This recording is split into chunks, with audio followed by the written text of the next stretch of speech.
In the heart of the great Smoky Mountains of Tennessee, a young bobcat named Bobby roamed freely. His tawny fur, marked with black spots and tufts of hair on his ears, made him a striking figure against the verdant backdrop of the forest. Bobby, a young bobcat, roamed the Great Smoky Mountains with striking tawny fur and ear tufts. Bobby's day began as the first rays of the sun filtered through the thick canopy of trees. He stretched his muscular legs and yawned, revealing sharp teeth. Bobby stretched and explored, the forest sounds mingling with the morning dew. Bobby's favorite time was dawn, when the forest was waking up. Each morning, Bobby started his day with a visit to his favorite spot, a large, flat rock that overlooked a small, clear stream. He would sit there, watching the fish swim lazily in the water and the birds fluttering from tree to tree. This rock was also his lookout point, a place where he could survey his territory and ensure everything was as it should be. Bobby's territory was vast, stretching from the deep valleys to the rocky outcrops, and he knew every inch of it. As a solitary creature, Bobby relied on his keen eyesight and acute hearing to navigate the dense forest.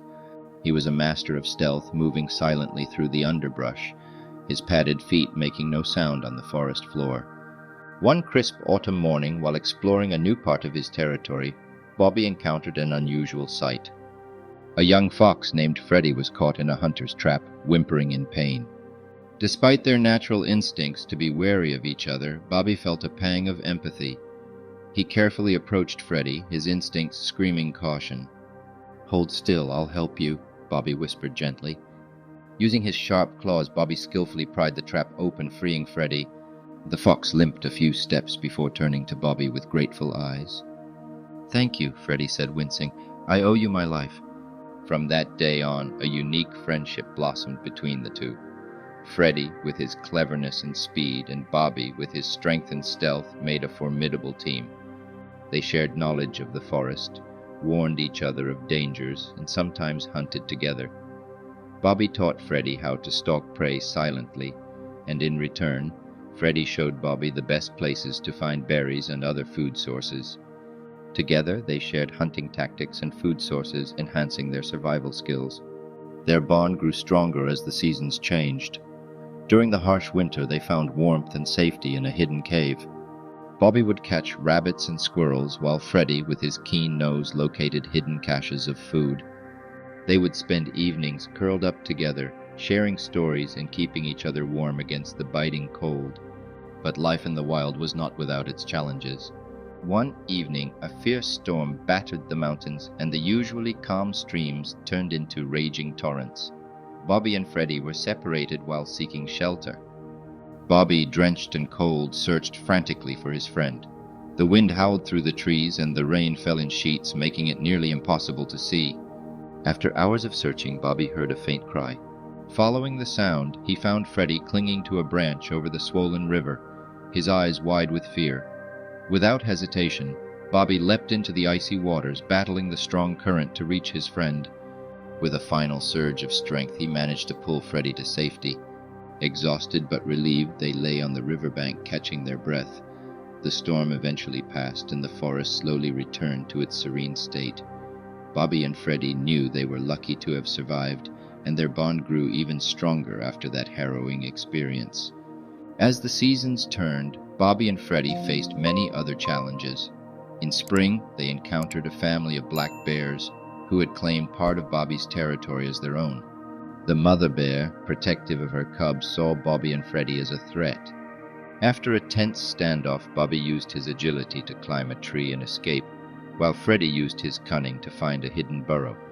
In summer, the forest was alive with activity. Bobby and Freddie befriended a wise old owl named Oliver, who shared stories of the ancient forest. Oliver had lived in the Smoky Mountains for many years and knew all its secrets. He guided Bobby and Freddie to a hidden grove where medicinal herbs grew, teaching them how to use these plants to heal wounds and illnesses. They also met a playful raccoon named Rosie, who taught them how to fish in the clear mountain streams. Rosie was a bundle of energy, always up for an adventure. She showed Bobby and Freddie how to catch fish with their paws, a skill that proved invaluable during the dry months when other food was scarce. As spring arrived, the forest burst into life with vibrant colors and new energy. Bobby and Freddie continued their adventures, exploring new territories and making new friends. They met a wise old owl named Oliver, who shared stories of the ancient forest, and a playful raccoon named Rosie, who taught them how to fish in the clear mountain streams. One sunny afternoon, Bobby stood on a high ridge overlooking the vast expanse of his home. Beside him stood Freddie, Oliver, and Rosie. They had become a family, bound not by blood but by the trials and triumphs they had shared. "Look at that view," Freddie said, his voice filled with awe. "It's beautiful," Bobby agreed, his heart swelling with pride and contentment. And so, Bobby the Bobcat's days were filled with adventure, friendship, and the timeless beauty of the Great Smoky Mountains. He had found his place in the world, surrounded by friends who had become family, and a forest that would forever be his home. Thank you for watching Animal Stories. If you enjoyed Bobby's adventure, please like, subscribe, and hit the bell icon for more incredible tales from the wild. Until next time, remember to respect and cherish the natural world around you.